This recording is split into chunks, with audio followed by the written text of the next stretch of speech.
design. As you can see, the design is pretty simple. It's very lightweight. It's not that heavy. It looks slightly bigger, but it's not very heavy. It's got a reflective rear panel, got a glass finish, and the phone is protected by P2i/proof coating. So it comes in 3 colors: Interstellar Black, Aurora Blue, and Glacier White. Thankfully, it comes with a phone cover as well for some of the people like me who accidentally drop their phones.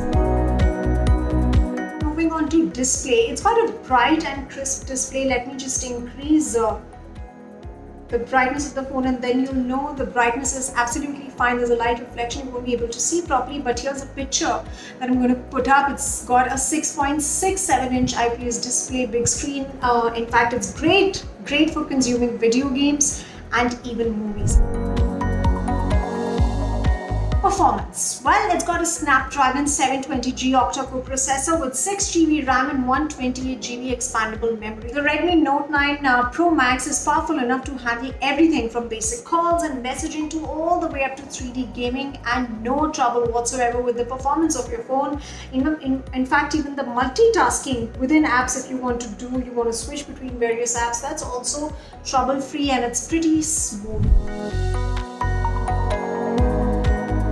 As far as the camera is concerned, pretty much like most smartphones these days, the Redmi Note 9 Pro Max also comes with a good quad camera assembly, which actually means that you have a 64 megapixel primary camera, then an 8 megapixel ultra wide camera, 5 megapixel macro camera, and a 2 megapixel depth sensor camera. It's going to be a combination of these cameras that is going to give you aesthetically looking pictures like the ones that you get on professional cameras. So I believe that is one of the best innovations that has happened to smartphones, that you don't necessarily feel the need that you can replicate the results of professional cameras by just using a smartphone. Now the front cameras, the 32 megapixel front camera actually is great for taking selfies. The results were pretty sharp, and I even tried recording from the front camera, and again, like I said, it was pretty sharp. It wasn't grainy at all. The camera quality is perfect. It's got some video tricks as well, like slow motion, etc., which you can obviously try.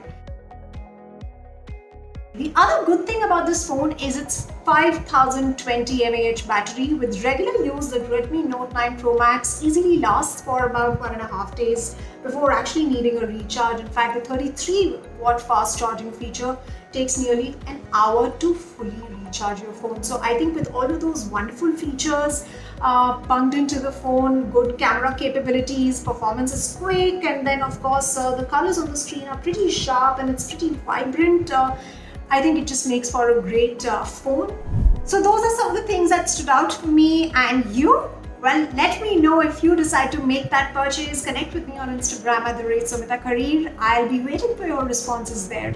And thank you very much for watching. I'll see you soon with yet another gadget.